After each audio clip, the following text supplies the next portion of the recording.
Dental Sleep Medicine Speakeasy, and I've invited Jeff to come along today because the topic is basically patient management in a post-COVID environment. So we could sort of share some ideas that for those that have already gone to work and those that are prepping to go back to work. We can just, chat it up a bit and share some ideas about preparation. And the reason I invited Jeff is because I saw his little promo video on I think it's called the Circul. Is that right, Yeah. Jeff? Yeah. And it came by, and I watched the little video and said, this looks like it fits into this topic really well, because in dental sleep medicine, I like to check my appliances objectively before I send them back to the sleep physician to do their efficacy study. So it's just a standard of care in our office where we, manage things subjectively first, and then we do the final check with some type of objective test. It could be a known oximeter, it could be a GenPro, it could be a Nox T3, it could be a Braybon. It doesn't matter what you want to use. They all offer different features and different qualities. What's nice about the Circul is how easy it is to disinfect it, and the cost factor of it. And there's some other features that I thought were really interesting for this purpose that would fit nicely into this post-COVID discussion, right, for patient management. So I was just going to invite Jeff to come to the microphone, and maybe I'll make you presenter, Jeff, so that you can actually show some slides. You have some slides to show us? I do. Okay. Let me just make you presenter, and you can do that. All right.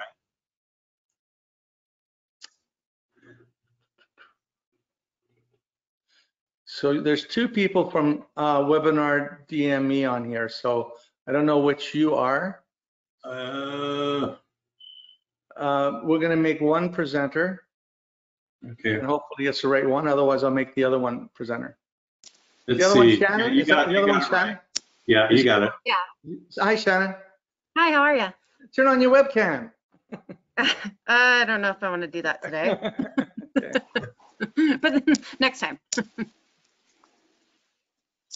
Hi, Shannon. Hey, how you doing? Good. How are you? It's all great. It's awesome. I know. Next time I'll show my face to all you guys. I apologize today. Just one of those quarantine days. No worries. All right, so I'm ready. Or am I good to go, John? Yeah, I think so. I mean, so this is going to be recorded. So anybody that does chime in a bit late and they want to hear what you're going to say, they can always go see the archived video. So that's not a problem. So you may as well start in on the value. Think about it from the point of view of this environment we're going back into, and why you think this particular product is a good fit. Right. Okay. So what we're talking about here is I'm going to talk about the Circul, which is a pulse oximeter as a piece of jewelry that's FDA cleared oximeter, and so I think of it as a wearable, and it's in my mind it's a wearable for dentistry, and I'm going to kind of explain what I mean by this. And actually, the conversations we've had about the COVID situation is I'm really actually focused on remote patient monitoring, and remote patient monitoring, I'll get into it, but one of the impacts of COVID is telemedicine and teledentistry, and this falls right in line with that, kind of towards John's point. So I'm gonna go ahead and get started. The first thing I wanted to talk about is the difference between telemedicine and remote patient monitoring, because they're completely separate activities and they perform different functions in a practice. And so I thought I would kind of compare and contrast the two just to get started. So telemedicine is a feature that allows via a remote connection for a patient to communicate with a clinician via, remote, video, or it could even be a conference call, kind of even a phone call. And it allows for an appointment without the patient actually showing up. And the appointment, depending on type of appointment, qualifies as a telemedicine appointment. And it is convenient, And the reason there's been kind of an explosion in telemedicine is for obvious reasons, is one of the benefits is reduced exposures. So if you have any type of infectious or contagious issue, if you do telemedicine, you're not being exposed to what the patient has. So for obvious reasons, this becomes much more attractive option. You can expand your geography with telemedicine, which is, depending on what your goal is, that's a great thing. One of the things that distinguishes telemedicine from remote patient monitoring is telemedicine replaces an existing appointment.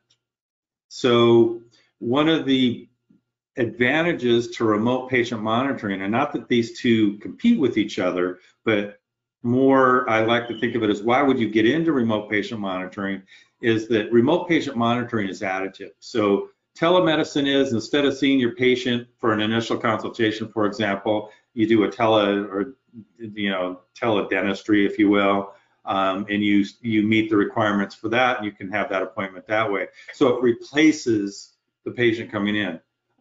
So at the end of the day, telemedicine is convenient. It's a billable event in many scenarios, and it's a fairly simple concept.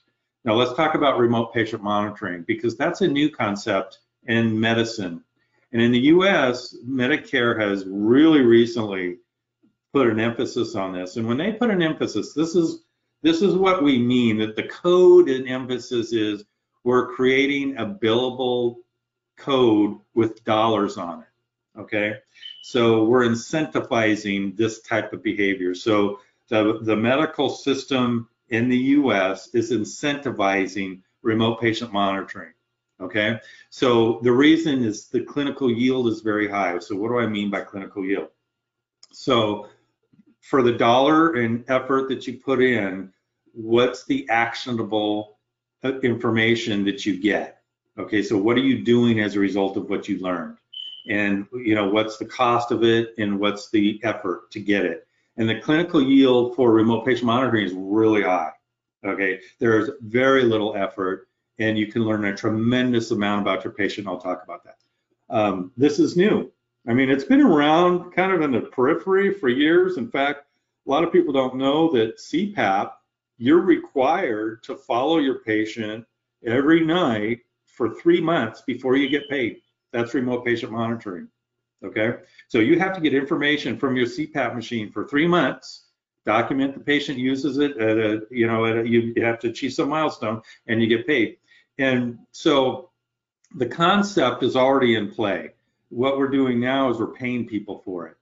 And the entry disorders, just so you know, are asthma, COPD, and congestive heart failure are the most popular types of disorders that are being reimbursed for remote patient monitoring at the moment. But on that list is obstructive sleep apnea. So when I've talked to many billers, and they'll pull up the list of covered chronic conditions for remote patient monitoring, and sleep apnea is on it. Okay, so there's actually 5 codes for remote patient monitoring. You can only use 4, but there's a total of 5. 2 of them are kind of appointments in their durations. So one's a short appointment and the other's a longer appointment. So that's the difference between the two. So to me, in dentistry, what's the upside? Okay, why would we do this? Okay. Why get involved? Okay, so first of all, the sensor that I'm promoting that facilitates remote patient monitoring is really, really comfortable. So if you think about using the Gym Pro, or even an oximeter for that matter, could you get your patient to wear an oximeter every day for 30 days? You may or may not. Depends on the comfort, the cooperation. Okay. Could you get your patient to wear a ring that they don't even know they're wearing for 30 days? And I can tell you the answer is yes. I mean, it's a much easier thing to get people to do. And you get oximetry, you get sleep quality histogram, and there's a bunch of information, and it's really cool. I mean, I'm a kind of a nerd on technology in that area. So the next thing, it engages your patient. Okay, so when you're engaging your patient, when you're having a conversation, hey, listen, I got your graph. You didn't sleep good last night. What's going on? Okay, and when you're having that type of conversation, you're capturing exactly what's going on with your patient. They know it, and you know it, and that creates a level of dialogue that is unique. Okay, and I'll show you how that works in a minute. And then again, I mentioned it earlier. There's dollars in certain circumstances, but let me tell you what I think about the dollars. The dollars are great. They're there if you want to go through the grief, but the clinical yield is so high, and you'll see that in a minute, that and to get the data is so inexpensive. I think you'll appreciate why I'm excited about this. Okay, so let me talk about the sensor for a minute or two. The device itself, it's a ring, and there's two sizes, and you might say, well, how? You know, there's a lot of different types of ring sizes. Like John wears a different size than Shannon, so I was only two. So what they've done is there's a spring-loaded expansion slots, so it gets when you put your finger in, it grows to your ring size, and it puts just a tiny bit of tension on there, and it's really, really small. I mean, you see the image there, and built into the device is an oximeter, a heart rate monitor, a battery, a Bluetooth transmitter, and memory. So the technology is off the chart. I mean, it's I find it unbelievable, and I track this stuff. So it is really the feature that takes this from oximetry to a wearable is how easy it is to wear for a long period of time. Okay, it's rechargeable. There's an app, so it works. The app works on iOS and Android. When you start the test with your app, and then you put your phone away or whatever, and then in the morning you end the study with the app. So, and then it downloads automatically. There's no buttons to push or not. You know, if you guys end up deciding to maybe have a conversation about, I'll show you how easy it is. It could be easier. Recharging, you get two of these USB rechargers, and they're magnetized. So it's kind of cool. You just put the Circul near the USB, and it kind of jumps out of your fingers and snaps on there. So it's kind of cool that way. Okay, so that's the sensor. So I mean, the sensor is cool, and I like it and all that stuff, but the important thing is, okay, what does the sensor get you? So you can see on this is a report that gets downloaded and processed on the phone, and you can see there's oximetry. It's a great oximeter. You know, you get your ODI, you know, everything you would expect. You get a really nice heart rate graph. But the thing that I find compelling, the most compelling, is the sleep stages, and you get, you know, a tracking of sleep stages, and we capture that from the heart rate and the pleth waveform. Okay, so there's Don, excuse me 1 second. Do you have documentation to validate that? I'm sorry? Documentation to validate the sleep staging? Sure. You want me to get you some? I'd love to see it. Yeah, to be honest with you, it's not all that new. It's been around for years and years and years. The thing that's changed is being able to process it in a small, you know, on a phone. So yeah, sure, that's easy. So the question, you know, making a claim that you can do sleep stages. So that brings up a point that I always like to make, and this is I'm a big proponent of remote patient monitoring. I would never suggest using the Circul as a diagnostic tool. Okay, so what's the implication, or why would I say that? So you've got your patient diagnosed by a physician, you're treating them, and you want to track them over time as to you achieve your goal of treating them. So you're treating your patient to normalize their airway and improve their sleep.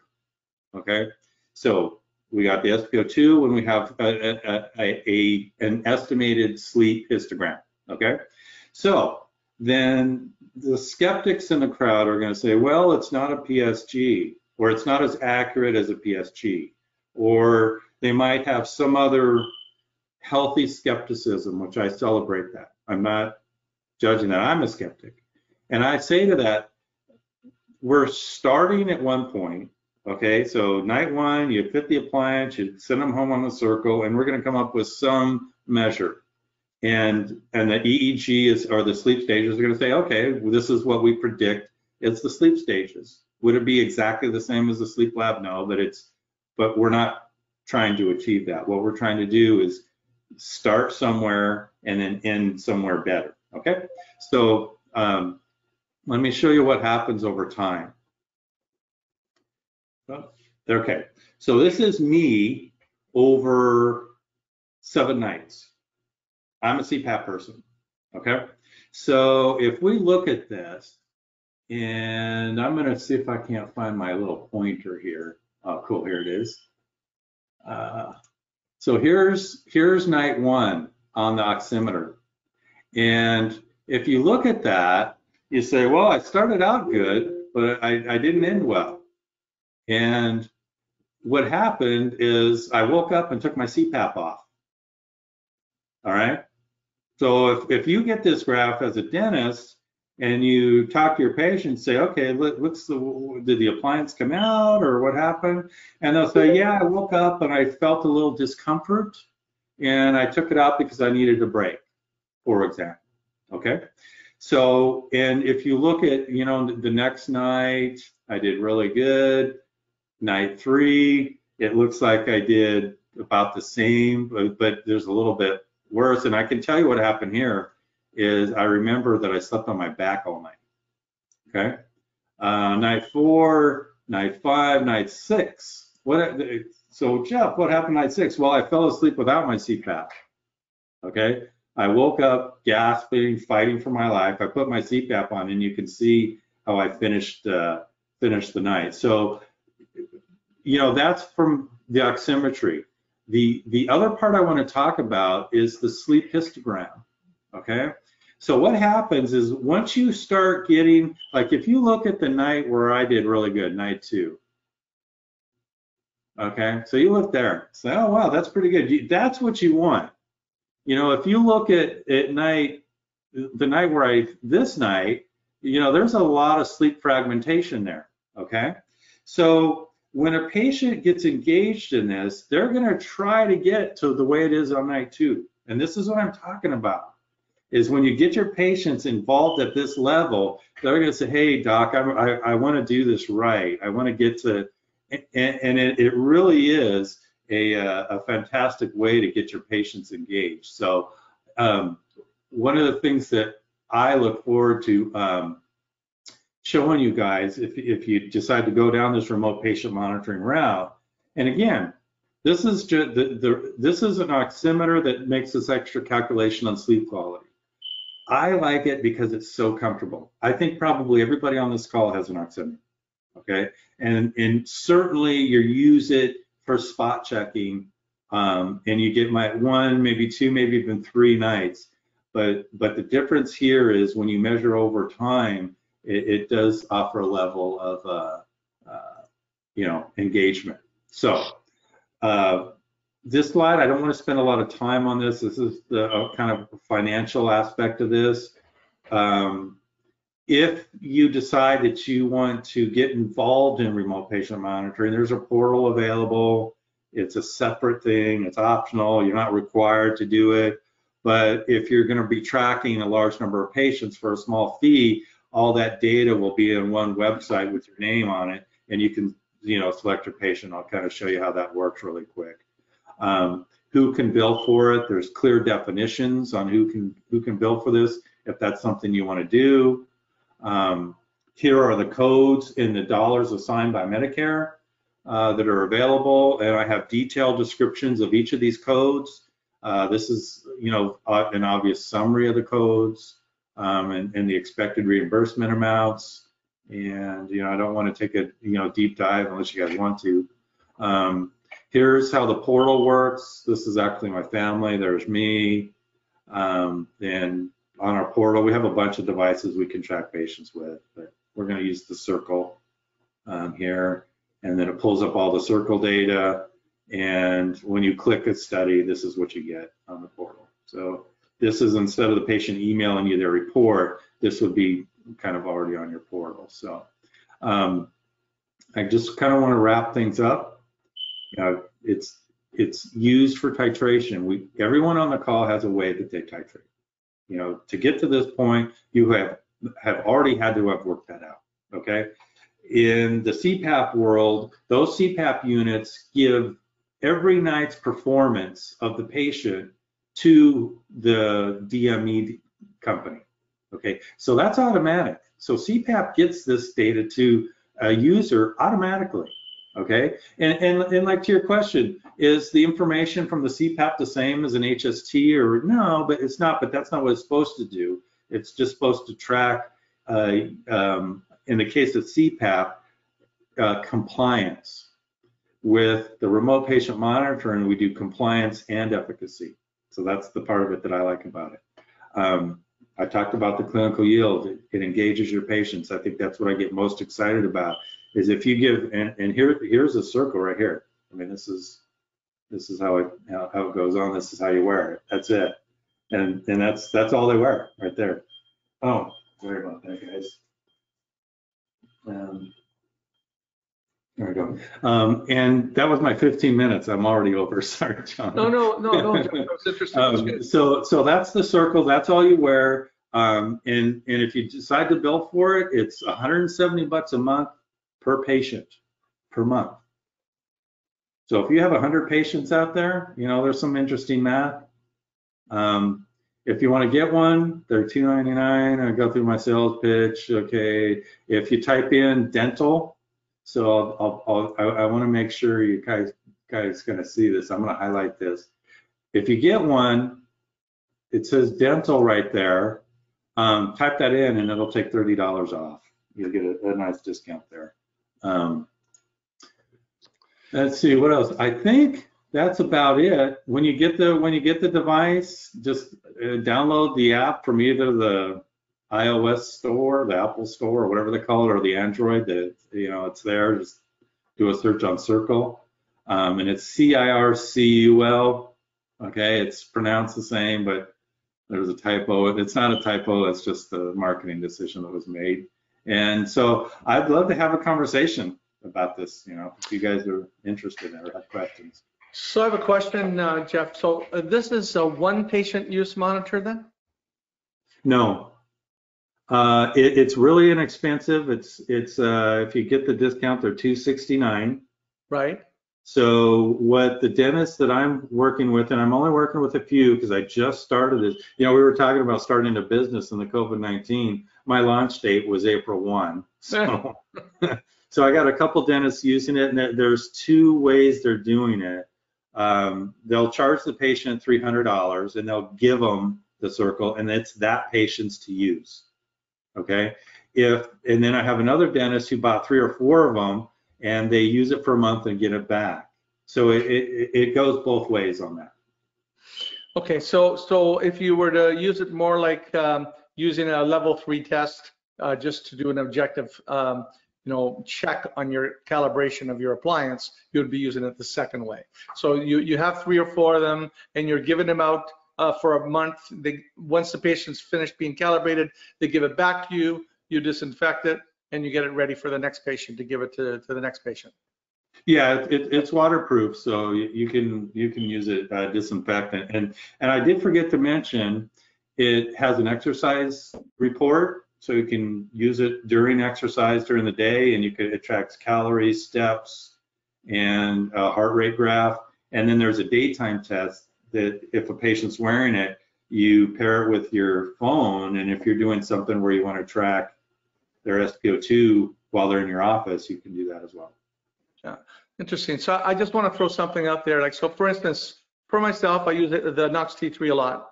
And so sometimes for one patient, I'll be dispensing it 2 or 3, or sometimes in difficult cases, even 4 times before I end up with a final end result that I'm happy with, right? With the Circul, and home calibration, they could just take it home, and you can be taking a look online to check to see what's happening, and they're calibrating themselves. You can get to an endpoint, they come back, and you write your report for the physician, you take back your Circul, disinfect it, give it to the next patient. So Yeah. I can, if what I said jives with what you're saying, Jeff, then I can actually see that, working in my setting, the way I use these objective home tests. Yeah. Did anything I say not jive with what you're saying? Not a bit. And I think one of the pleasant surprises, and the thing that's not obvious, even when I show you the page I'm showing you guys, is, like with the Knox T3, we love the Knox T3, we love the Gem Pro, but I would never say wear the Gem Pro every day for 30 days. I would never say that, because it's a lot of work for the patient to go through that every night, nor is it intended to do that. When you get 30 nights of data like what you're looking at, it does give you a level of security and comfort that what you're doing is either working or not. And it takes all the guesswork out of it. And like I said, too many times now, it does get these patients excited about it. It really does. And when you see like the SpO2 graph and there's problems, like for the case of an appliance, you'll get to the issue right away. Because if somebody can't make it through the night after 2 weeks and they're taking it off every night for 2 weeks, you're going to know it. And they may or may not tell you. They may tell you, yeah, it's great, a little uncomfortable, but you'll know. I mean, you'll really know. And this is, I think, some of the advantages that you get from a relatively modest price device. I like it because there's no disposables. It's just a ring, right? And then how do you disinfect it? Yeah. I think Cavicide is what most people are doing, but you can, it is waterproof. So if whatever you would use to disinfect the finger probe of your oximeter, use for the Circul. A lot of people would use an alcohol prep pad and just wipe it down. I mean, whatever it is, it's a new day. And had you asked me that question 4 months ago, I would say, just wipe it down with an alcohol prep pad. And I'm not sure that's as good an answer today as it was a couple months ago, but it is waterproof. So, I mean, there's people that are using it for their swimming exercise test. I don't have any of those reports, but it's pretty good overall. So, I mean, any of the materials that we're allowed to use on our Matrix Plus, right, hospital grade device, would be safe to use on this device, right? When you say it's waterproof, patients are not going to be able to take a shower with them, obviously. Well, I'm not sure there's a good reason to take a shower with it unless you really like it. Just in case that. Just in case that forget to take it off. Yeah, I would definitely take it off. But if they did take a shower with it on, there's no harm in that. But I wouldn't recommend it. So really, they're only to wear it when they're sleeping, though. I mean, although it's a wearable, they put it on when they go to sleep, take it off in the morning when they're getting ready. Yeah. The only thing I would add to that, John, would be, if part of your treatment plan is weight management, and you wanted to get them involved in some type of exercise regimen, you could use it for that as well. And, I wish I had my daughter, God bless her, she's, I've got a few COVID-19 pounds, okay? And she's saying, okay, Dad, let's go work out. And so we worked out the other day, I think it was yesterday, and I had a beautiful exercise graph. I couldn't believe I got excited about, actually. I'll show you guys the graph. It was really cool. And I got excited about exercising with, here it is right here, exercise. So this is my exercise graph.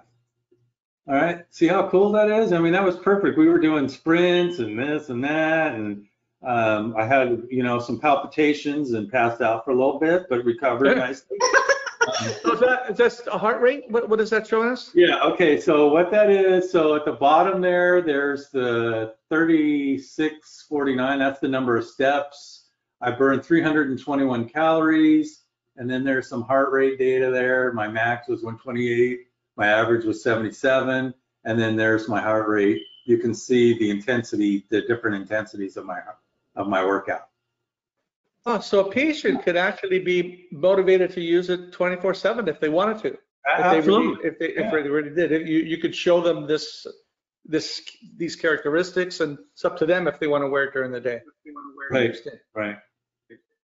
Then in that case, how do you, from a data standpoint, how would you alter, pick out the epochs so that you could evaluate the night only? It's not really designed to be used that way. If you're wanting to like look at an event or zoom in on some data, this isn't its intention. So I'm saying if you wore it all night, it might dampen your ability to look at. Now, I'm sorry, Jeff, I got in late. Oh, okay. So the three numbers that I'm looking at on top are, is that an ODI that we're talking about? Yeah, it's an ODI, the average and the minimum, and then underneath there's ranges from 95 and its time at 95, 90, and 85. So that what I'm saying is if you wore it all day long, that would get averaged into your numbers, and it might be confusing to you if you're looking to see how somebody's doing at night. So here, let me show you how that works, because that's a good point. So just tell me that it does. let me see. I lost my. Here we go. So on there, if you can see, there's 3 tests. There's a sleep test, a daytime test, and an exercise test. Right. So depending on what you're wanting to track, you would just tell your patient, you know, if you're wanting to track how they're doing during the day, you click the daytime button. As long as they click the button, that would start the reading again for you. As long as when they went to sleep, they clicked, now I'm now going to sleep. You would just click the sleep button, correct. What's the technology involved for sleep staging? It is heart rate and pleth analysis. Okay. So it's an estimation. I think you might have missed this part, Barry. I've been over backwards to say this is not an EEG level. The whole point is to you've diagnosed your patient, you know exactly what they have, and now you're starting treatment, and the goal is to manage their airway and improve their sleep. So we're going to track those 2 parameters.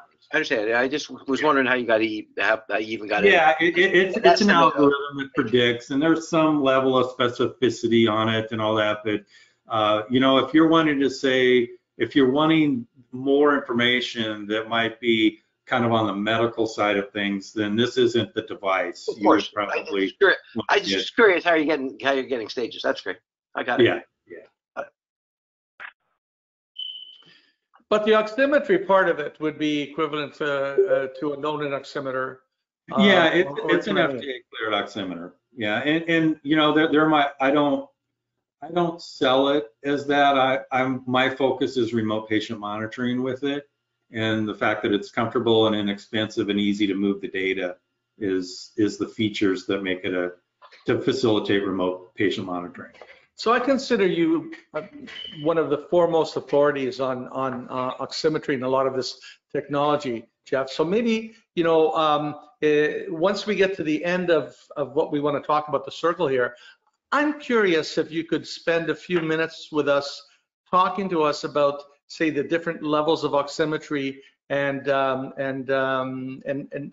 how realistic us worrying about them is versus not worrying about them, what we have to be careful about when we're buying an oximeter for use in our practice, or, you know, it's just some advice. But first, we'll finish are you looking for a discussion on high resolution? John, is that what you're asking? But also touch on that, of course, yes.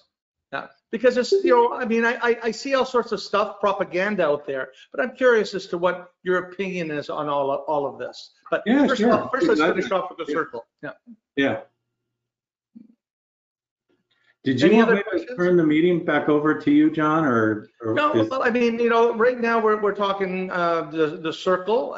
Was there any other questions at all? on this, folks? So Jeff, it's kind of interesting. You know that obviously you know that being a one use is obviously right now, or certainly an easier sterilizable unit is of interest to everybody right now. Yeah. WatchPat, have you watched their stock? It went from 7 to 14. It doubled. Yeah. And there's a you may not know this, but there's another company coming out with a fully disposable patient-specific HST, and I've signed an NDA, so I can't speak about it specifically as far as, but it's an HST that it's a full, actually a level 2. It has the potential to be a level 2 HST that is given to the patient. It's for that patient's use only, much like the WatchPat. It's a little more complicated. It's not single contact. It's a little more complicated in terms of, but it can be used up to 10 times. So the thought being that and this comes back to the advantage that you have, that this unit has from a reimbursement standpoint. A physician can hand out this HST. It costs a little less than the WatchPat, which is $90, $85 to $90 per unit. This is a little bit less. The patient actually owns this now, can use it 10 times, so they can get a 2-night study for diagnostic purposes on the HST, which is fascinating because WatchPat will say, well, you don't need a 2-night study. With a WatchPat, you only need a 1-night study, and the physician says yes, but if I get a 2-night study, I get to bill 2 nights. So while it's a medical advantage, it's a business disadvantage. So I like having a 2-night study, and now I can have a 2-night study, and then in 2 months I can turn around and do a follow-up. It's more complex than this, and this has the distinct, immediately, Don, respond to this for me. It has the immediate advantage of looking at night-to-night variabilities and having a better feel for what someone does for a month or 3 weeks or 2 weeks, as opposed to trying to pick out a night or 2 nights and hope that you got the good one so that you can send it back to your physician and say, pretend you're Trump and say we're winning. It's from a medical standpoint. If the, and I don't mean to question Jeff, if the ODI is in fact validated, and if the oxygen is validated, the reimbursement figures that the codes that you have, were they specific to this, Jeff, or did they fit into what was already existing? So those codes aren't specific to this device. Okay. So those codes, and on the screen, I've actually circled the orb. And so remote patient monitoring, generally how it works is the patient's been diagnosed with a covered chronic condition. Let's say asthma, for example. So in that case, asthma you want to track over time the efficacy of their medication and then track how they feel during the day with a questionnaire, and then have there been any events or hospitalizations in the time period that you're tracking. So that's how you would bill for those codes on an asthma patient. In a sleep apnea patient, a patient diagnosed with sleep apnea, they want to say, okay, how are they doing with their blood oxygen level and how are they sleeping? Okay, so how do you get that information? And technically, you have to monitor them for 16 days out of the month. You don't have to go the whole month. I'd say the whole month, but for the purpose of billing, it's 60. You'd have to wear the Circul for 16 days out of the month, or 16 nights rather. and bill that way. So each condition has a little bit different criteria, and this is the one for sleep apnea. That's kind of fascinating, right? So for you, they need 16 days, but for an HST, they need 1 night. Well, They again, can we're bill- not they can bill diagnosing. for 1 night. You're going into the diagnostic thing No, where no. the patient's already been diagnosed. No, I'm This is talking about completely separate for activity. a follow-up sleep study. If we're done and we send the patient back to their physician and they want to do a follow-up sleep study, they can do it. They can order an HST for 1 night. Yeah, and that would be why you would order a follow-up sleep study, but that is not this. Right. Fascinating. It's interesting. Yeah. Jeff, have you had a dentist successfully bill for this yet? No, I haven't. I have 2 people collecting the month's worth of data, and I've talked to 2 billers, and I reviewed the billing requirements. And actually, before we move on, Barry brought up some technology stuff, and there's a lot in the landscape. As Barry knows, and I know, there's a lot there's a lot of things coming. One of the things that I'm tracking that I'm excited about is a product called the Orb, and the Orb is a ultra low frequency radar, and it's a touchless HST. So for $500, you would have an Orb in the Circul, and you get an HST, and this is the only thing they wear. And so It's only a matter of time, Jeff. It's only a matter of time. Yeah, it is. So there's a lot on the landscape, and I do like the conversations. It does get a little confusing transitioning from the front end, the diagnostic, the confirmation, and then the remote page. There's a lot of moving parts there. But at the end of the day, we all have to develop a protocol that makes sense. And this is another tool in your armament that if you want to track this over time and you see the value of it, I personally find the technology in this particular device and why I've selected it because it's comfortable and easy to use. And I like remote patient. I think tracking over time, collecting a lot of data over time is a missing ingredient in at least the American healthcare system, because we're so focused on diagnosing and then doing something. If you track over time, whatever it is you're doing, you'll track over time that it's effective or not and do something different as opposed to not. Absolutely. How robust is it, Jeff? I've worn this, I don't know, 40 or 50 times, and it's on right now. It's really new. I launched in April, and this is May 5th. So it is new, but I've had them for a while because I was involved in the kind of the development cycle of it. So I've had them for a while, but it's stainless steel. I don't know if you guys can see this. Let me see if I get my okay. So it's a black coated stainless steel. Is that what it is? It's like a brushed stainless steel. And then if you look at it, the springs on it, there's like the springs. Whoops. Oh, there we go. You can see the springs. So there's the heart rate, the green, and then there's the oximeter, the red. So that's how you get the two channels. Interesting stuff. I have to tell you, it is interesting.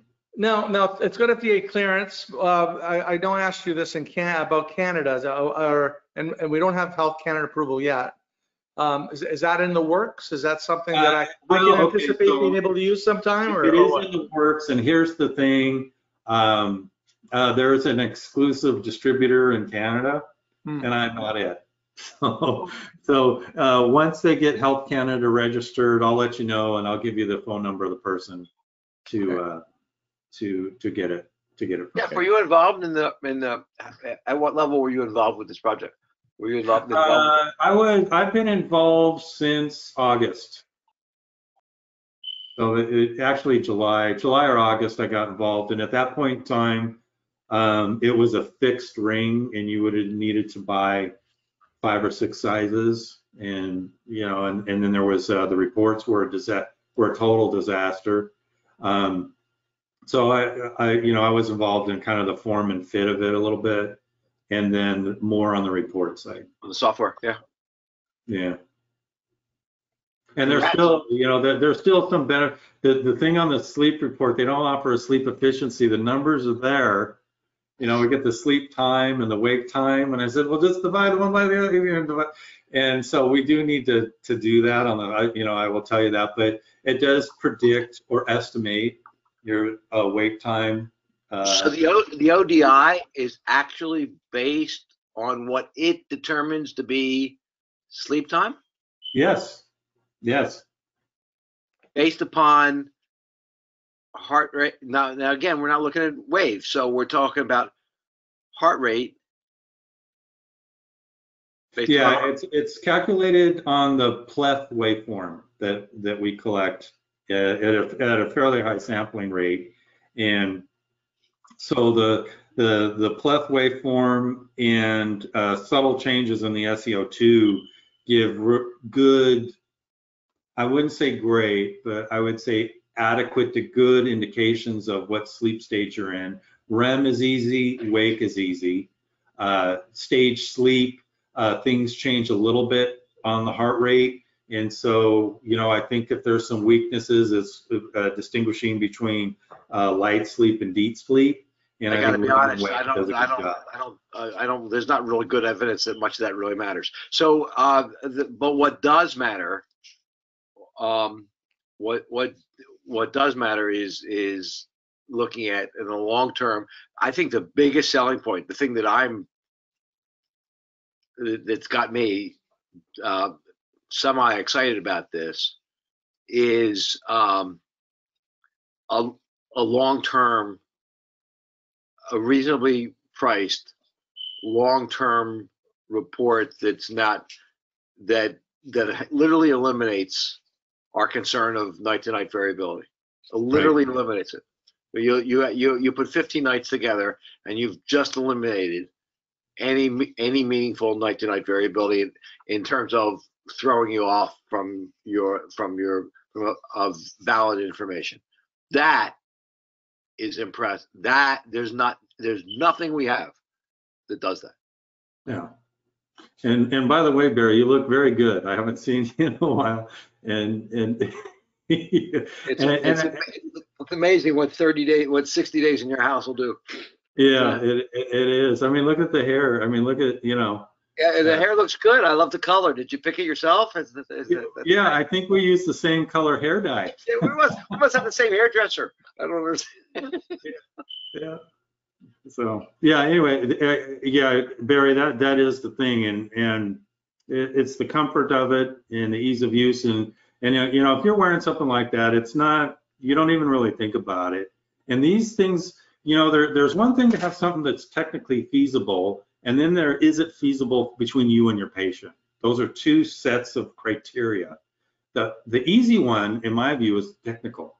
The difficult is it feasible between you and your patient? And I think this is what changes it for me, as opposed to like an oximeter or a typical oximeter that you might have. Well, and it's something our physicians want to, this is something that a lot of our dentists don't understand yet, is that we've moved away from smart card readings in our sleep offices, and that our DMEs are literally controlling, are able to look at a compliance report every night just by getting onto the computer, and there is no option.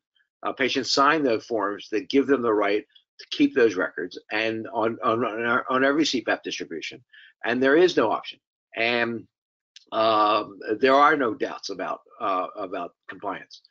And we've done everything we can to look at oral appliances and do everything we can to get compliance information, and adding the compliance chip has been problematic. It's been costly. It's an issue, and there would be no smart cards in any computers if the physicians had to pay for it.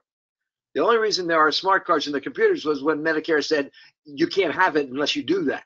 Yeah. when it got regulated. So no one's going to blame the dentist for not wanting to pay an extra $100 to find out that his patient's not using their appliance. It's not happening.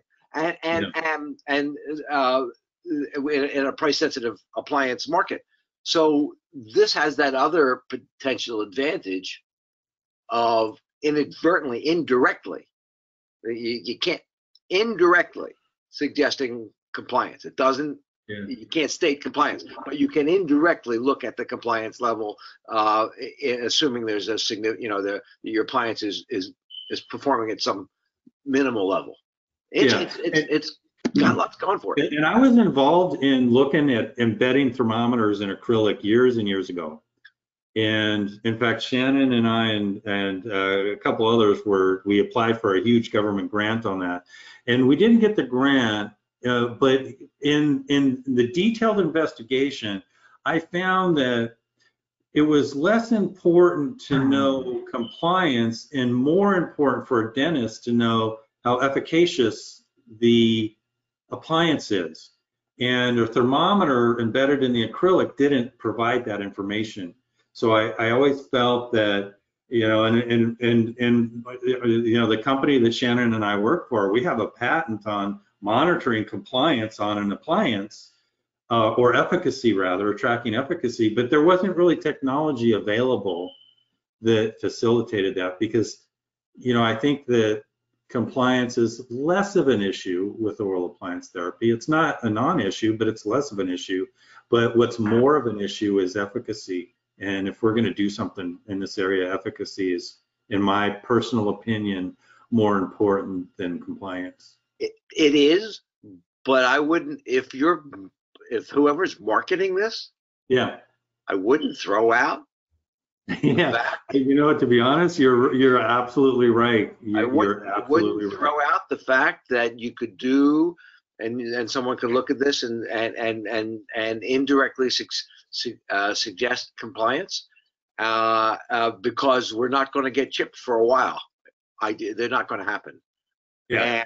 And yes, it's nice for us to know, but it would also be nice for us to be able to tell, to show a bus company that the guy's wearing it, or gal, and it would also nice to be able to make a report of compliance to the physician, and through the indirect measurement that you're going to get here.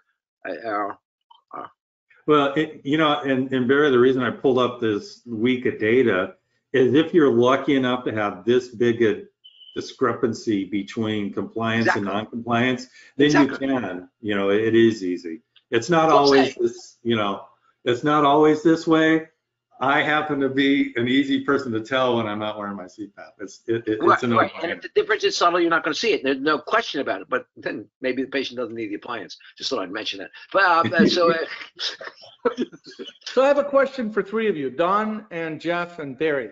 So you mentioned 14 nights, 15 nights, whatever, of ongoing data to eliminate any concern about night-to-night variability. What would be the minimum number of nights you could hang your hat on? Is there anything in the literature that tells us, okay, if you get this many nights of good data, then, consistent data, then you're not worried about that night-to-night variability thing? Or is it like this 15? 15 is a lot of nights. So I'm just wondering if there's less nights that would eliminate that concern. Dan Lewandowski did that already. Yeah. Okay, what was it?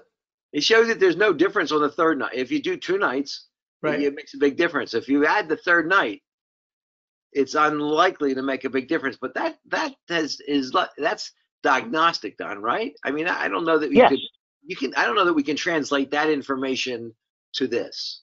John, why not? In my view, there's not a good answer to your question, because you can have 16 nights of somebody sleeping on their side and sober, right? And you submit your data, and night 17 you tie a good one on and sleep on your back. And this is the thing that that same thing would happen with whether you're wearing CPAP or an oral appliance. It don't matter. If you go tie one on night 16, it's going to impact on the efficacy of whatever therapy you're on. The concern I have is more to do with night-to-night variability that, we happen to hit it on a good night and it's telling us your appliance is working.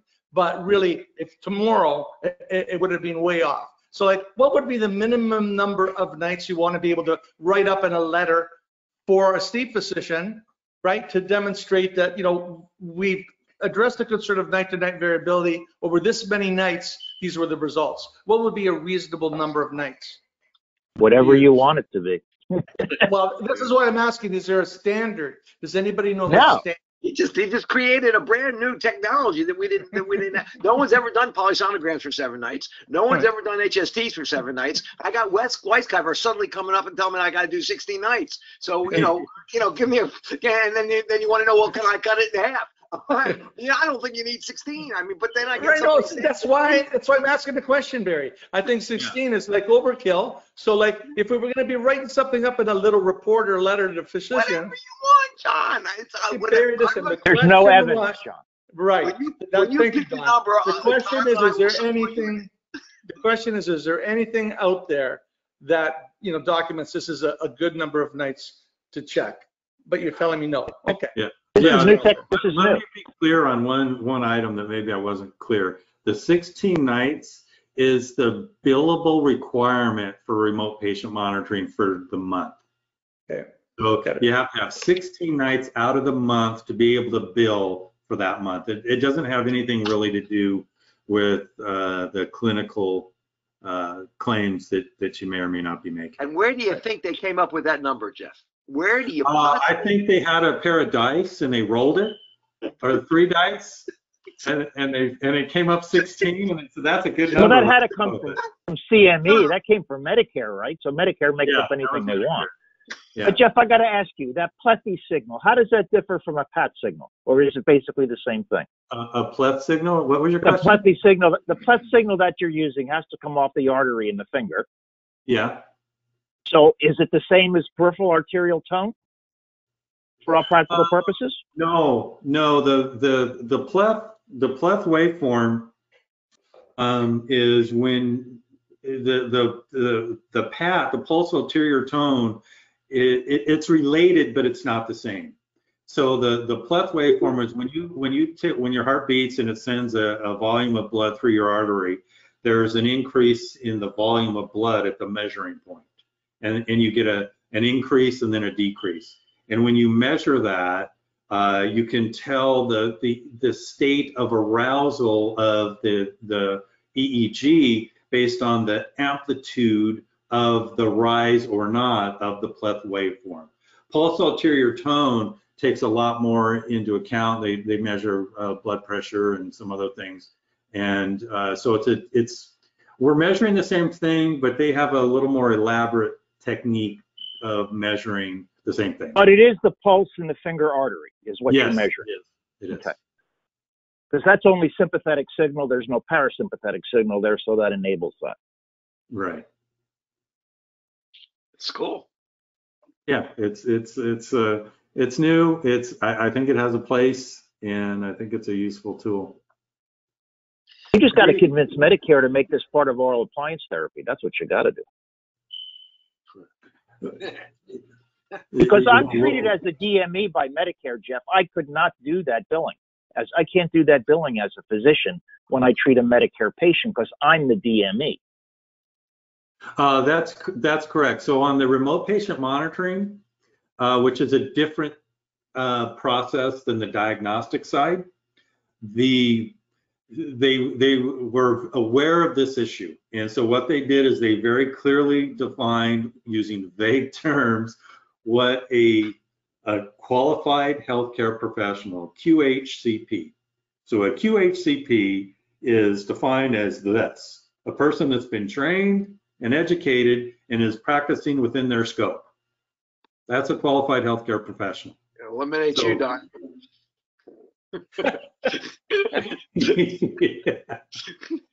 Yeah. So it's classic government that they tried. I celebrate the effort of trying to define who can bill for it, but saying a person who has education and is practicing within their scope in this area is qualified, to bill, you know, who's the person that's going to make those determinations is always the question. So out of curiosity, when I'm with a Medicare DME CPAP provider, does he bill separately for that, or is that in his CPAP fee? If you go onto the ResMed website, they'll give you the same instructions I'll give you, but their data comes from the CPAP device, and this data is coming from the Circul. Cool. Did you misspell Circul for a reason, Jeff? Yes. You probably, no, I was against it. You know, it's not my personal product. I'm a distributor of it. I voted against the name, and it was already trademarked, and a lot of money had already been spent on it. So, yeah, I can sell it. What is it that you don't like about the name? Because when you say go to circulforwellness.com, which is my website, Circul for Wellness, people are going to type out Circul, and they're not going to. It's CIRCUL for wellness. So, and I said that. I said, well, people are going to typo the thing all the time, and that fell on deaf ears. So that's why. That's the only reason is for the, you know, it's phonetically it's pronounced the same, but it's spelled differently.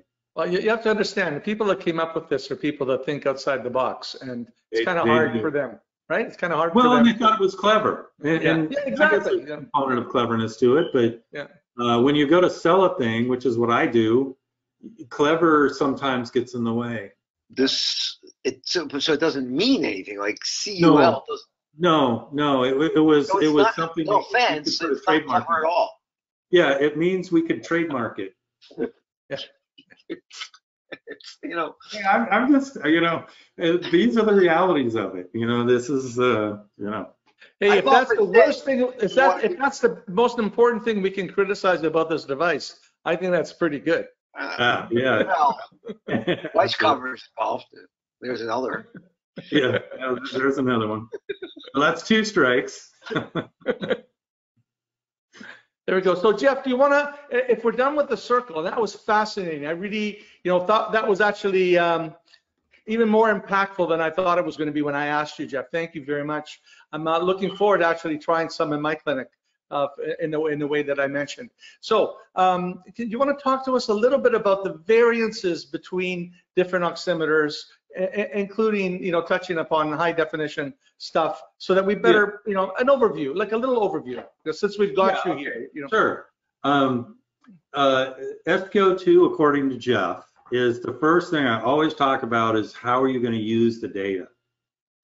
By far and away, if we're going to talk about 100% of the topic, 90% of it is what are you, the clinician, going to do with the data? Okay, and we need to get a firm grasp on that. So what are you doing with your SPO2 data? To me, that is, in my view, that needs to be clearly defined, and it needs to be consistent with, you know, what is. You're getting you're getting an echo now. I don't know what's just changed. No. Maybe turn down the volume on your speakers, because it just all of a sudden you started getting an echo. Is that any better? Yes, that's better. Okay, so then that, you know, I would have that conversation first, and then once that conversation is where we vary into different types of pulse oximetry is what are you going to do with the data? So one school of thought is high resolution, and my thought is, here's the analogy that I have for high resolution pulse oximetry. If I were to say to you, John, I have a scale that weighs me and I want to go on a diet, but I need that scale to be at high resolution. It needs to be to the hundredths of a pound. And if you give me your weight to a hundredths of a pound, I can tell you certain things. And you would probably meet that with some amount of skepticism, because weight is a slow moving waveform for most of us. And is there really a benefit to capturing your weight changes with high resolution? And I would take that same explanation to pulse oximetry. And in my, you know, in dealing with high resolution, And having developed, several types of oximeters, we don't use that nomenclature. We use what's the frequency at which you collect data, or the hertz of data acquisition.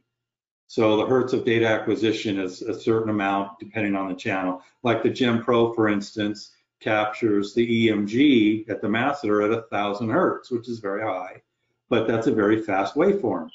Most oximeters capture the hertz at 1 or 10 hertz, which is a much slower. And so do you really need high resolution for pulse oximetry if we're talking about pulse oximetry? And the answer is no. The issue becomes, what else are you going to say about from your pulse oximeter? And with pulse oximetry, they use the term RDI, respiratory disturbance index. And the respiratory disturbance index is very clearly defined in the ASM sleep scoring manual. And it's this, this, and this. And so it's AHI plus RERES, respiratory effort related arousals, both combined equal RDI. High resolution pulse oximeters claim they can calculate the RDI based on oximetry. And if you're using it as a diagnostic tool, or to me, that we vary too far from the accepted clinical pathway, in my personal opinion. Pulse oximetry, you can do certain things with, and then you take what it can do, and what are you as a clinician going to do? In the case of the Circul, I'm saying just start somewhere and then track it over time and see where you move to. And I would never ever say the EEG or the sleep stage data you get from the Circul replaces anything like what's existing on a sleep lab or an HST. Ever, I would never say that. So that's one thing about pulse oximetry. The second thing I'll say about it is it's ubiquitous, and just about anybody can get one. And it always goes back to the same thing. Where's that data going to end up, and how is the person making a decision going to use that data? And to me, that's the meaningful conversation. Whether it's a Nonin 3150 or a patient safety device or a Circul or any other type of oximetry, that is a secondary conversation. If somebody's saying, oh, Jeff, should I use the Nonin 3150? I'll say, well, what are you going to do with the data? And how are you going to use it? And then we'll have that conversation. So that's my view on it. And that's it. And that's it. Any questions? Does anybody have any questions for Jeff? Jeff, what would it take for you to get an RDI out of this? Circul. I would never. So the RDI, the term RDI, the way I look at it, is respiratory disturbance index, and you need to score a RERES. And to score a RERA, you need to be able to measure respiratory effort, the changes that respiratory effort has on the sympathetic system, or changes in EEG. And then when you see an absence of an oxygen desaturation or decrease in flow, you can score that as a RERA. And then you add those up, get an index, and then you add that to the AHI, and then you get your RDI. Can you do so that? Help me here. So what is WatchPat adding to this that you don't? Well, WatchPat does measure respiratory effort. So they don't measure it with belts, but they measure it with the two sensors that they have, and they actually have more than two sensors. But they do calculate respiratory effort. So I think that they can score RDI, but the WatchPat's not an oximeter. So I wouldn't say that's I'm answering, can you do RDI from oximetry?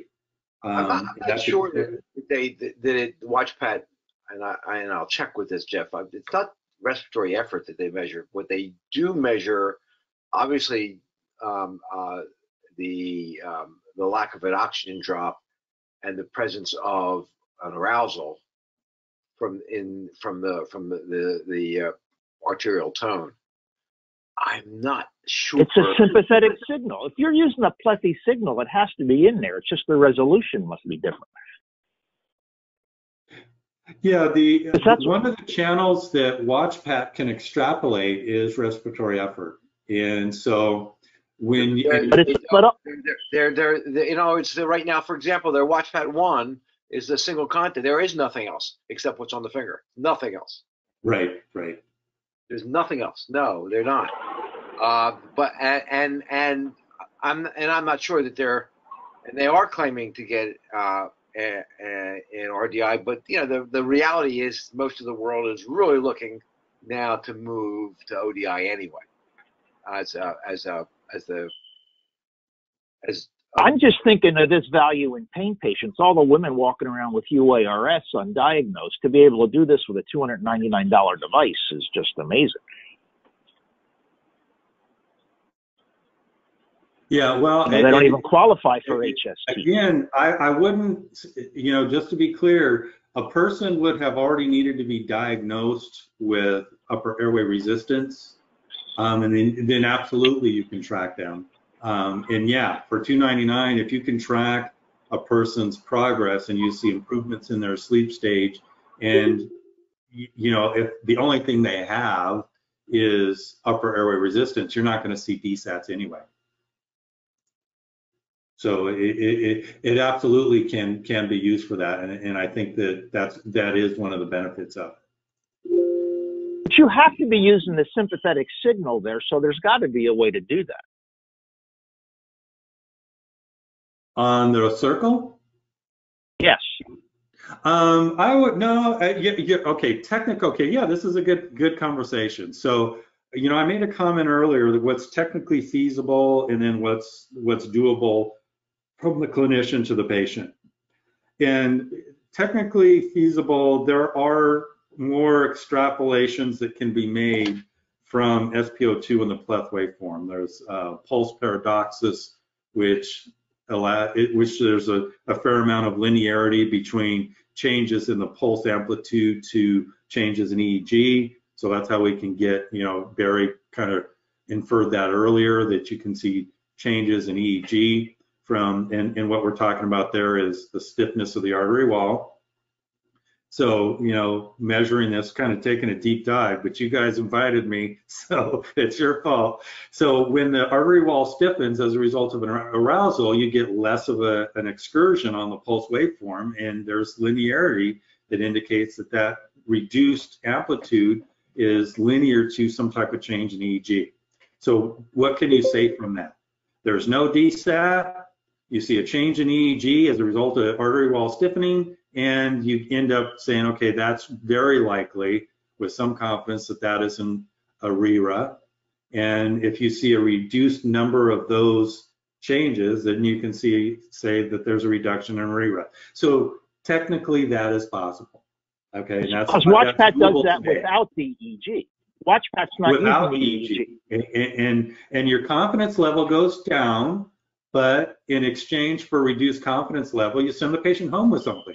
Okay, so that's technically solvable. What I'm saying to you is, if you're still trying to figure out what the patient has, the Circul's not the instrument. Okay. So but for screening, though, it would be wonderful. Yes, because the average UARS it would be, and I can tell you, what you're driving at is absolutely doable, and it's available today. It's not something I'm willing to promote.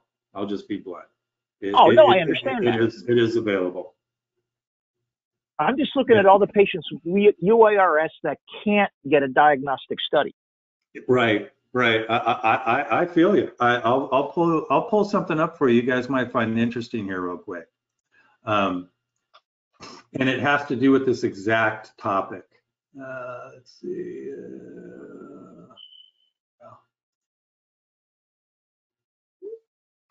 All right. So here is a page that I like, and this kind of defines. So if we look at this, is anybody impressed that I could just pull that up right away? So Absolutely. This is the channel that we're talking about right there. So this is PWA. This is analyzing the pleth waveform like we've been discussing, and the Knox T3 will analyze the amplitude of that and mark it for you, just like I show it on your screen. and that's off the oximeter. And from that, in the absence of a DSAT, and there's no DSAT here, but we happen to have a set of rip belts and some airflow, and we can see that there's a change. We have the luxury of this, saying, okay, something changed in the respiratory effort. We saw a reduction in the pleth waveform amplitude, no DSAT, that's a re-rip, okay? Now, can you do the same thing, make the same exact decision if you only have this pleth waveform and no DSAT? That's what we're talking about. And I'm not comfortable making that leap. Some are, the technology's available, you know, I can technically go and say, yeah, that we can offer this as a feature, but I'm not comfortable personally promoting that. Well, it would need to be validated. It would need to be validated. You would need to take. Yeah, there's a lot of work that needs to be done there. You need to take 50 patients with a well done scoring, and then compare it to what you got without the effort. Yeah. And the study that I put a fair amount of confidence in is the estimation of airway obstruction using oximeter plethysmograph waveform data. So this second study down here, if you want, I can send you that study. Love to see it. And that talks about in a little more scientific terms what I'm trying to explain. Send it to Don, he'll read it, and then tell me what it said. Okay. And Don will send me a copy. Yeah, sounds good. Yeah, that's great. Jeff, thank you so much. Is there any other questions for Jeff? And then we're going to move on to some other topics.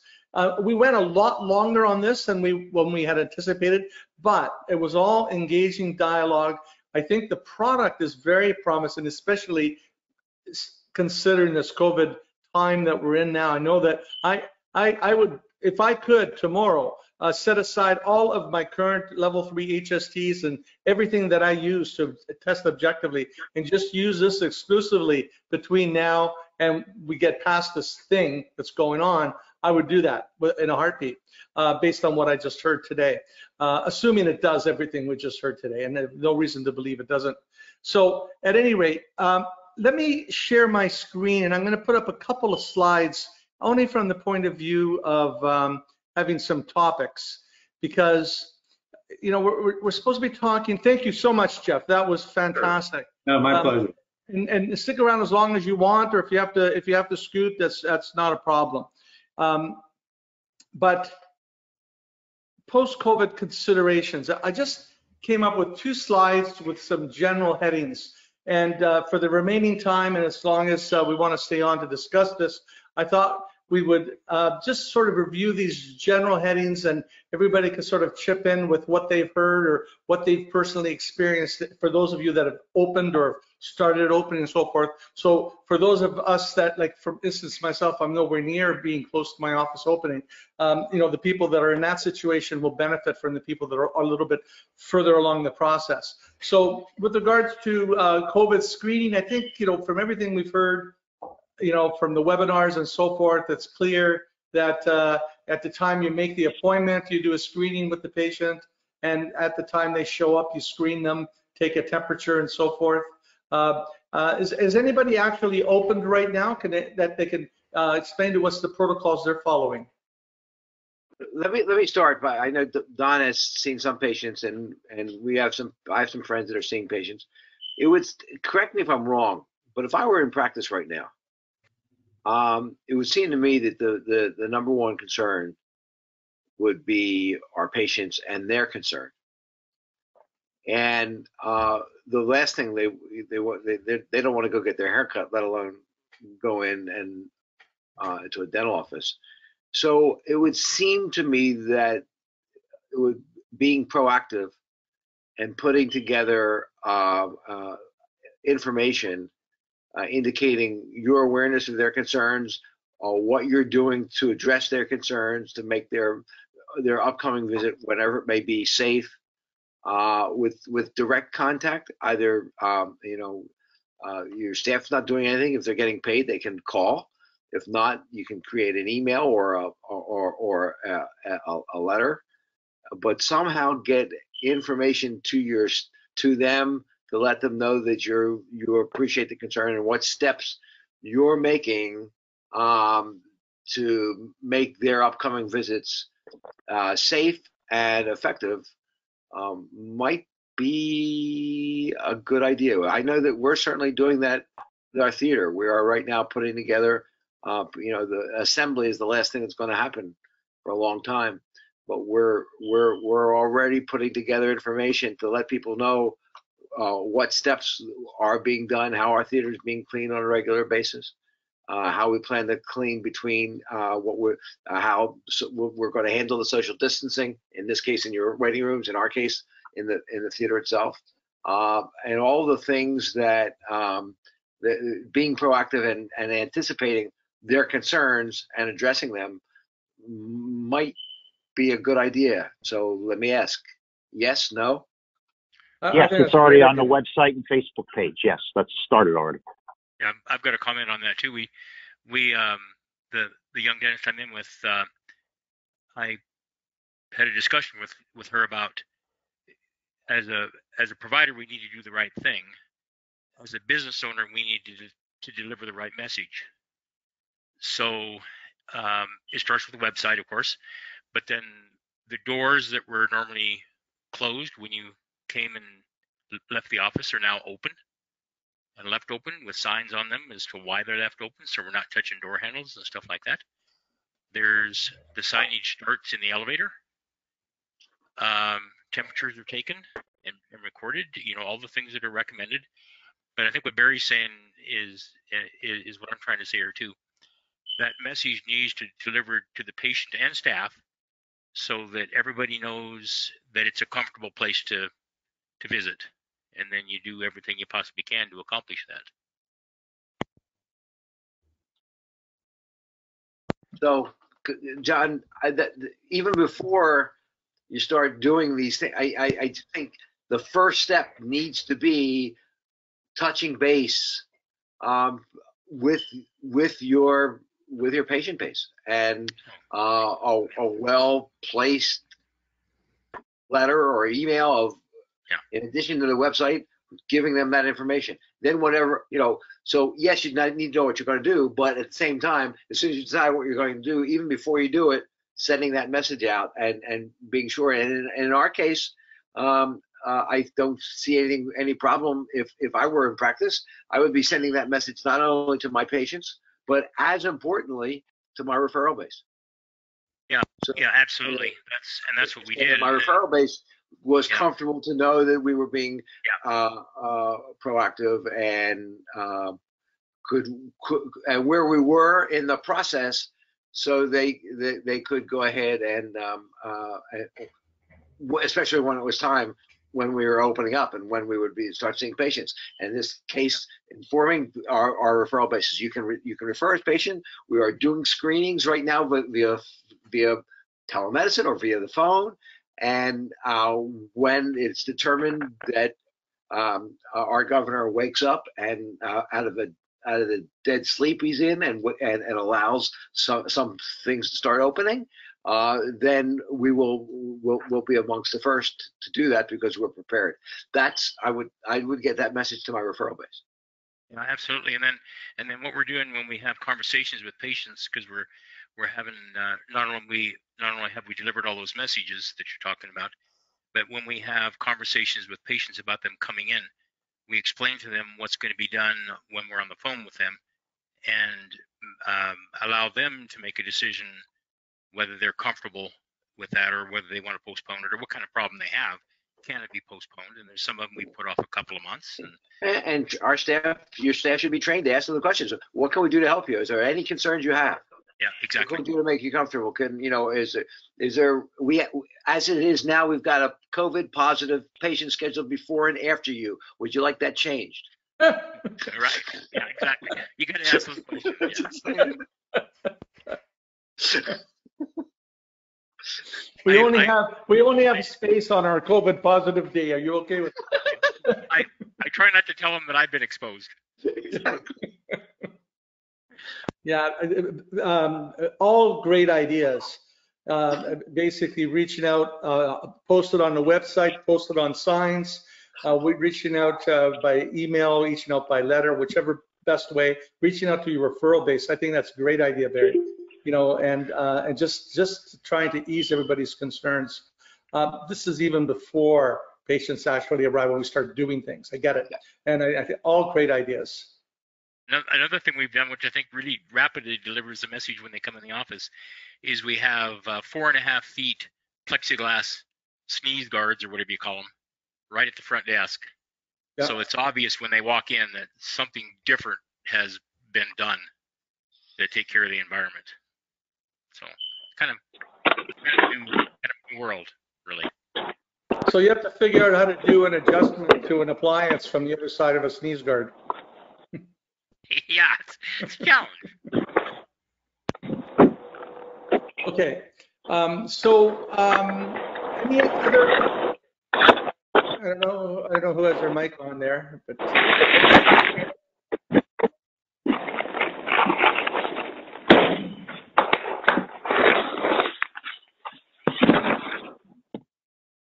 There we go. PA was entertaining us there. Okay, so I think we've covered off this. Yeah. You didn't sound good. Hang on. Hang on. We're good? Okay. So I think, what about the post follow-up? I mean, I read somewhere that it's a good idea to follow up with patients that have been in, and your follow-up phone call, inquire about their COVID statuses if it's changed. Do you think that should be a standard or what? Well, I think that's really that sounds to me like you're more concerned about protecting yourself than you are protecting them. Or everybody. Yeah, but I don't know about that in terms of post. I would do that prior to. I mean, I don't see anything that until they're scheduled to come back.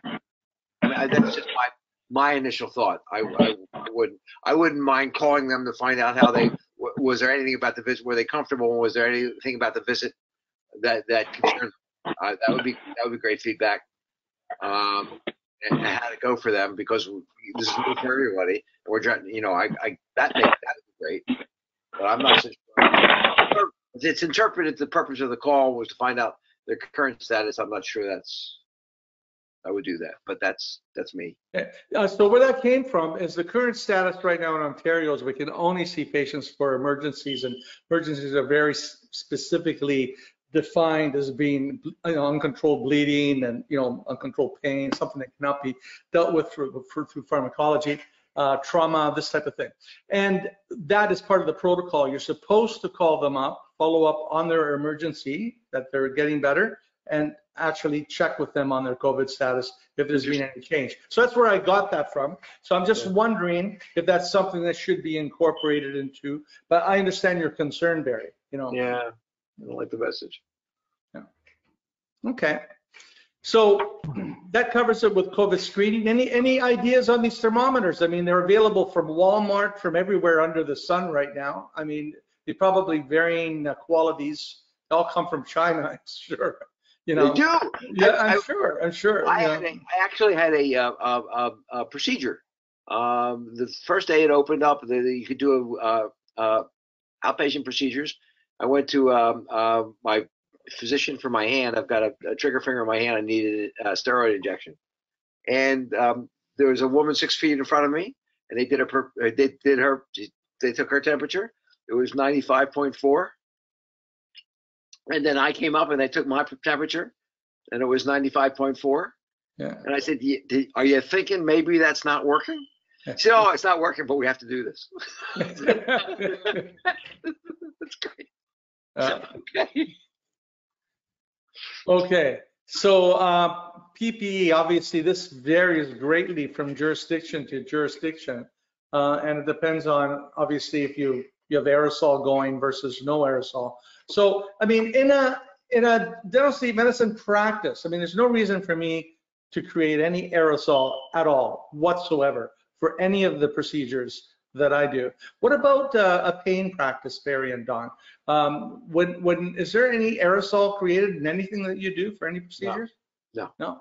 Okay, so the requirements for these types of practices is much more lenient than it is for the aerosol creating situations. Any thoughts from people that are out there already opened up to share with us? I can tell you the dental practice that's in our group spent a small fortune on air handling equipment. It's all over the place. They now have a laundry service. All the scrubs now are handled commercially. All the staff has scrubs brought and delivered. You know, they're changing at the office. So all that stuff is happening. I forget what the gown. There's a protocol for sterilizing gowns or disinfecting gowns between patients. It's just bloody. I can't imagine trying to practice dentistry right now. I feel for people. Ugh. What about you, Don? What are you doing? It's nothing different for all practical purposes except cleaning more. Okay. Cleaning more, but you wear the mask when you maybe didn't all the time before? Yes, I never wore a mask the last 5 years. I wore one since this started. Right, so you wear a mask, wear gloves. Are you wearing eye protection? If I'm grinding on something. Okay, so but I have, when I think of it, I do now. When I get close to the patient, do an exam. When I remember, I put them on. Yeah. Okay. Now, I would not, you know, theoretically, I'm not treating anybody actively positive, so that's the only thing to be concerned of. You know, what happens to the emergency patient that needs to be treated that's COVID positive? Where the heck do they go? Well, in Ontario, they go to an office that's been designated as being, you know, they've demonstrated to our college that they're set up to manage that. And you can imagine the attire they have to wear to be able to manage that. So it wouldn't be just any dentist. Yeah, so I don't know, but this is going to vary greatly from jurisdiction to jurisdiction. John, do you do only sleep or you do sleep in general? I'm Don. John. Oh, John. me, I just sleep. But I listen to the mask and the glasses and stuff. You know, I'm so accustomed to wearing masks and gloves and I wear loops when I work, not on sleep, but I have contact lenses, so I'm accustomed to wearing glasses over those, and I have for all my life, so I don't have to make those decisions. It's just automatic for me. So it hasn't really impacted on what you do. You're not wearing any special gown or anything like that for sleep. I'm not. No. I'm just careful. Right, but nor has there been guidelines stating that you should be, right? This is what we're trying to, you know, get to the bottom of. So, okay. Exactly. Okay, good. So for PPE, it's pretty straightforward. Now, there's different level masks. What type of masks are you wearing, John and Don? Are you level 1, level 2, level 3? Like what, you know, your standard mask or? I'm betting Don's in a level 3. I have level 3s. They're too damn hot. I hate them. So I've gone back to whatever the standard one was. Yeah, me as well. So when you say the standard, are you talking level 1 or level 2? I don't even know what they are, but the ones we used to use. Yeah. Okay. Okay. Aren't they so level 3? They're level 3. No, the level 3s are pretty heavy. The level 3s are almost kind of plastic on the surface, and the one that I wear normally looks like paper. Right. Yeah, me too. Since we're not creating any aerosol, right? You know, it's right. It's more acceptable. Okay. So I'm just gonna mention. Can I just mention real quick? If it's a level 1 and you hold it up to the light and you can see through it, that's a level 1. A level 2, if you hold it up to the light, it's harder to see through. Just thought I own a mask too. So sorry. No, it's great. That's helpful. Thanks. Okay, physical distancing. I mean, how are you folks handling it? One person in the office at a time, or more than one person, but they're distanced, or what's going on for the? It's only the two. Correct me if I'm wrong. It's only the two of you that are going, and Barry's clinic there, right, where he's associated with. Is it just the three of you that are actually operational with patients right now? So the dental office and our office are both having patients wait in the parking lot, and we call them when to come in one at a time. So we have one patient in the waiting room at a time, and no other children aren't accompanying the patient or anything like that. We have signage on the floor even that says 6 feet distancing and kind of measures that out. So like at the front desk. So just spreading people out. Took some of the chairs out of the waiting room so that they didn't have to make choices. The chairs are already far enough apart that decision is kind of made for them. So we take their temperature and record it before they come in the office. And for those that might have a problem, we have them wait in the car, or if they show up early, we have them wait in the car and call them. So pretty similar to what I think, Don, what you're doing. Can you imagine, seriously, what is, I don't know if anybody's on that's left is doing any general dentistry. Did Rick leave? Can you imagine what this does to your whole patient flow? I mean, most general dentists were seeing 8 to 10 patients in hygiene a day, plus a full schedule of 10 to 20 patients themselves. Now, it literally, their costs go up and their patient flow gets destroyed for we don't know how long. I don't understand how what the prediction is that there will be 75% less spent this year in dentistry, which is, obviously devastating. But now you take it out to the second year, and the prediction is 50% less than what would normally be spent for the whole second year. The people are, the hesitation and the altered, the elective procedures, the decision to do that crown, all people, for general dentistry, I find this mind-boggling. For us, not so much.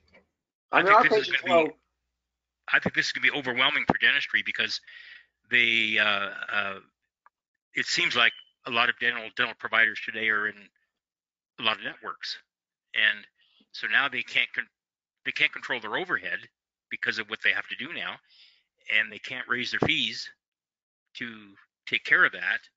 There is some pressure from the ADA to make provide codes, but kind of like Jeff alluded to with respect to getting reimbursed for some of that oximetry. If you want to do the battle, it's a battle. So now they're going to increase their overhead, spread their patients out, have less flow, and be battling more with insurance carriers. I'm really glad I'm not doing dentistry. I don't understand. I'm so worried about our young. I mean, I'm watching our kids in our that I teach in our creative in our general residency program, and I'm online teaching other groups of younger dentists, and there's two people that are really two groups are they're really they weren't eager to buy a practice to begin with, but now there's no they're looking for salaries, and how about that group in the 55 to 65 range that was just looking at this point in time to sell their practice and move into become an associate of that practice for a year or two and then slide out. Their entire investment of their lives in order the value of their practice just went down to they don't have a buyer. Right. It's very, very difficult. So the Ontario Dental Association every year hires a professional firm to do a business report on dentistry in Ontario. And it's written as any type of a business report would be written for any company, nothing to do with dentistry. So it's very official business, like lingo, charts and graphs and everything. And so for the last number of years running, it's been the same message. Yeah, you guys can continue making the same money as you've always made, but you're going to have to work smarter. You're going to have to faster. You're going to have to work more efficiently. And, and they show the numbers to substantiate it. They show the fact that there's fewer patients per dentist because you got, more and more dentists coming in from abroad and the ones that are graduated locally. So it's eroding away the number of patients per, and you can't raise the prices because he shows a chart. If you raise the price, this is what's going to happen to utility. People won't utilize the service, so you're going to end up losing it. It's all official business terms. So seriously, for the last number of years, it's been the same message. Just work faster, work more efficiently, and you'll be able to make the same income you used to be able to make. How do you do that under these circumstances? Right, exactly. Impossible. It's not possible. Yeah, it's just not doable. So this is kind of a downer discussion, and I'm wondering. Well, it's reality. No. And I'm wondering if we were, Pollyanna, if we were Mark Murphy, how would we be? How would we? I'm so sorry, but how would did I just say that? How would we be presenting this in a positive way? Where we identified these problems, what are the solutions? That's what I thought. I'll speak up first. I don't think there are any really. I mean, what do you? I think you better hope you have everything paid for. I'll say that. The people that were riding the line close are going to get really hurt badly. That's just, there's no two ways about it. And the people that have resources will be able to weather the storm, and it will be fine in the end for them. Exactly. They'll be worth less, and then they'll make it up again. And you just have to be able to get through this storm. That applies to everybody. The ones with deep pockets will be able to get through and survive. But smaller practices, those are just. Could you imagine if you just bought a practice? No. So you just got to go back and read the history of the Great Depression. It all happened. People with deep pockets, great fortunes were made. Because you can buy stuff for 10 cents on the dollar shortly. So I want you all to know I'm not running off because of the conversation. I got to go to the office. Yeah, I got to go too, John. But I'm leaving because of the conversation. Yeah. That's what I thought. You guys Now all that you got us all down, Barry. So bottom line, very. Thank you very much, John. If you have to leave, Barry, if you have to leave, you're joking. You're joking. I have 2 minutes. I have another meeting. So teledentistry. I mean, anybody that's out there working, are they using teledentistry at all? Yes, it's working well for you. Yeah, are you able to feed?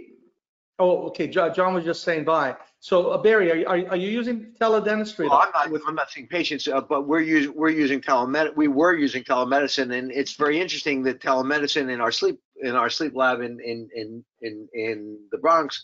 Now, several of the docs that didn't want to use telemedicine and were screwing us up and throwing us down are now contact us and say, hey, we're using sleep medicine. We're liking this, so we're going to use it.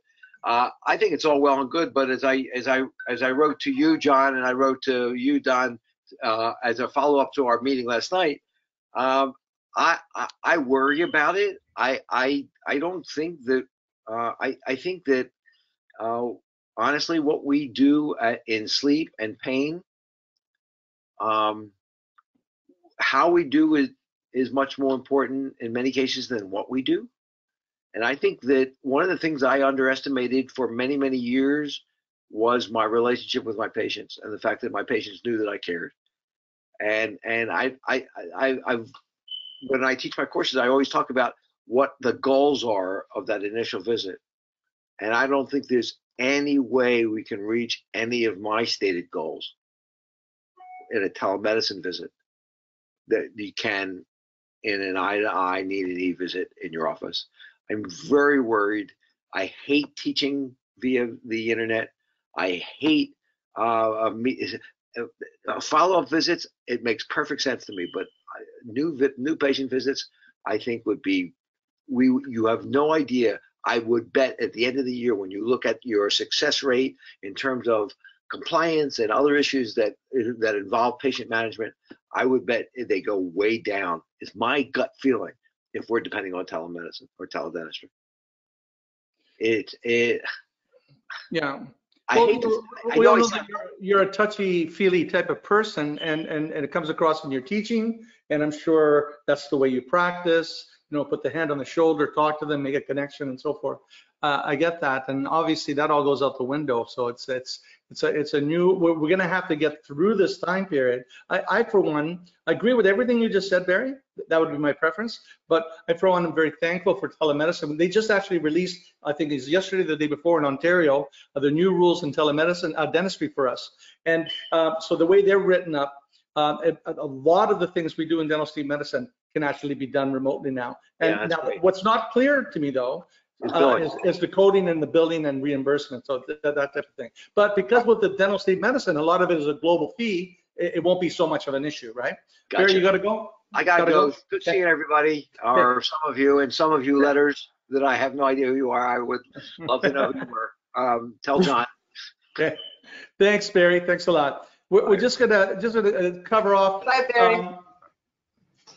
Yeah, thank you, Barry. So we're gonna just cover off a few more topics here. If there's anything we want to share, I think, is there anybody left that actually has opened up? Don, is Don still here? Yes. Okay, good. So as far as taking impressions, you're doing your traditional way of managing impressions. You're not doing anything any different? Being more careful, rinsing stuff off more. The lab gets cleaned more thoroughly than it ever did.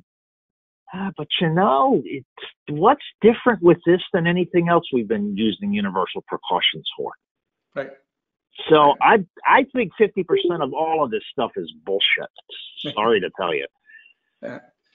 Aside from the aerosol, the concern for aerosol, I don't know. I mean, I don't know.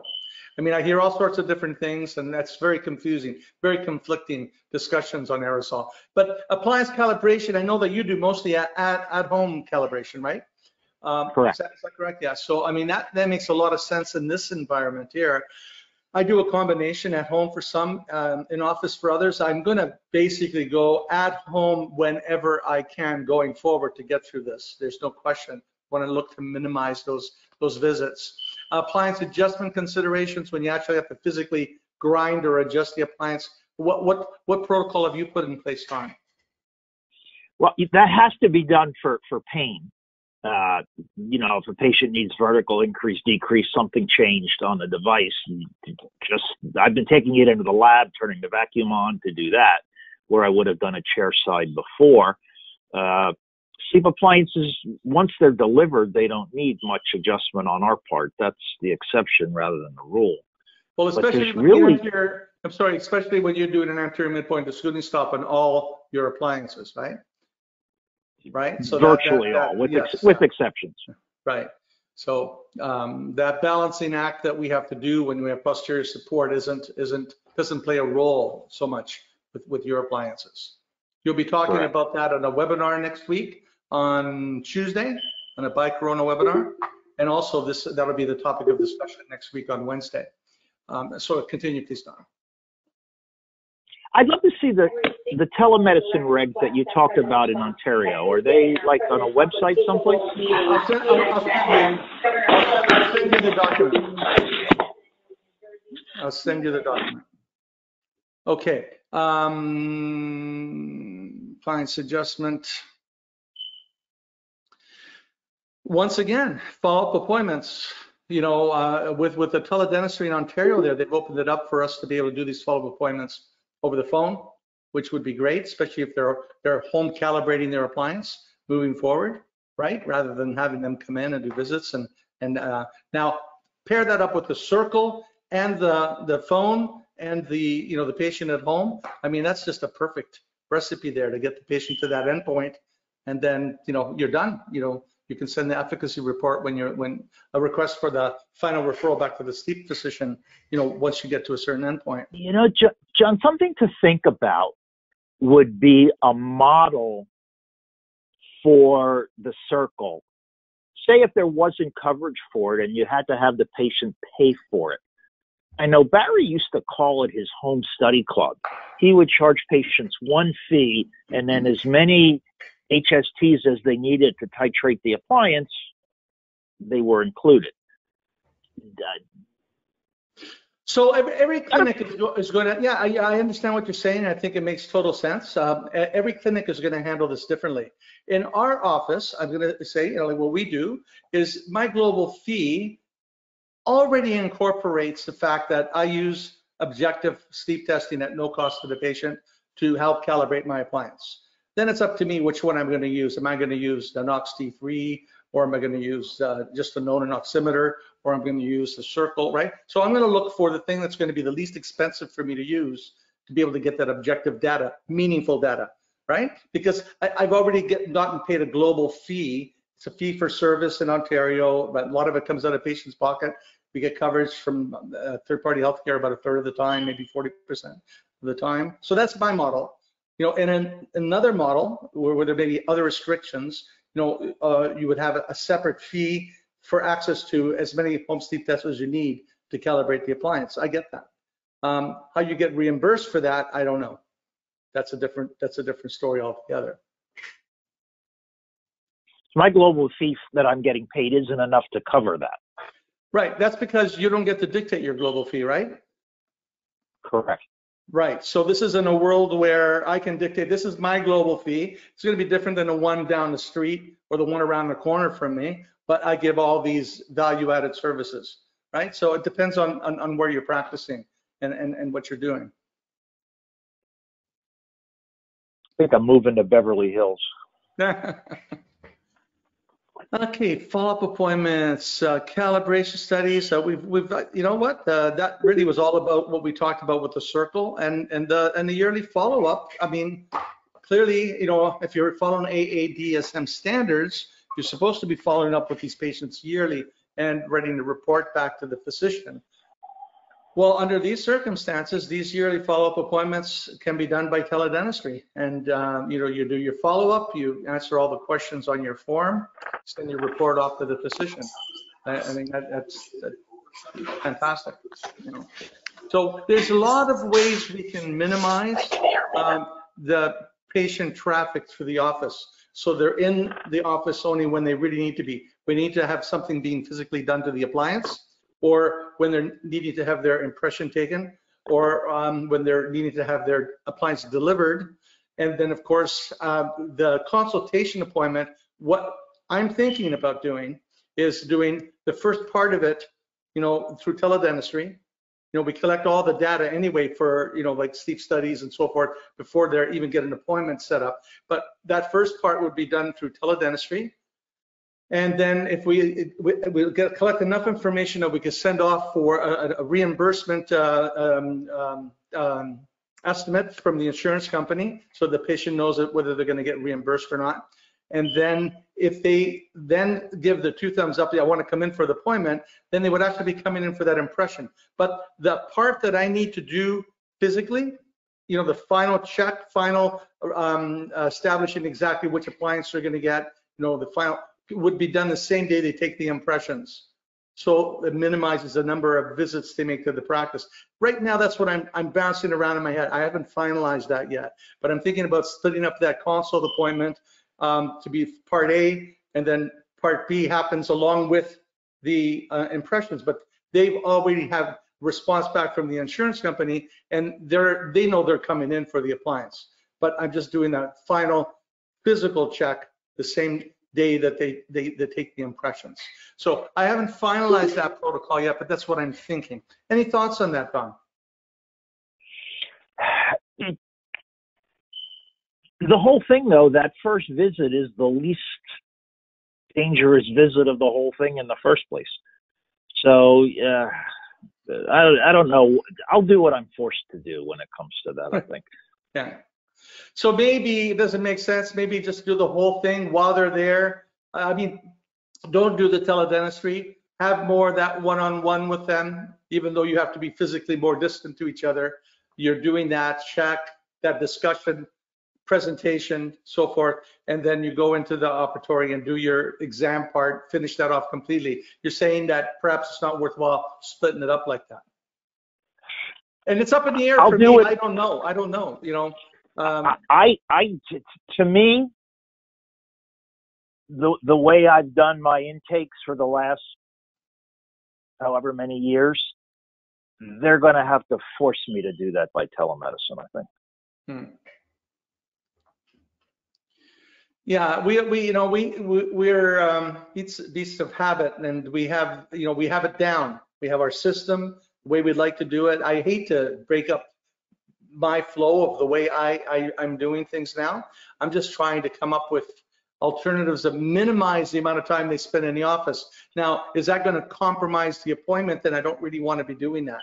If you know what I mean, I want to have a same closing rate. I want to have the same outcomes in the end, right?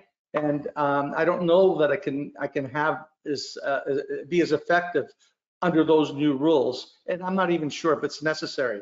Right now, it's just ideas bouncing around because I probably have another month to think about it before I'm allowed to go back to my practice. So in other words, I could see no problem with the telemedicine for 1-year follow-ups. My normal routine after delivery is to see them 3 weeks later. I would want to do that.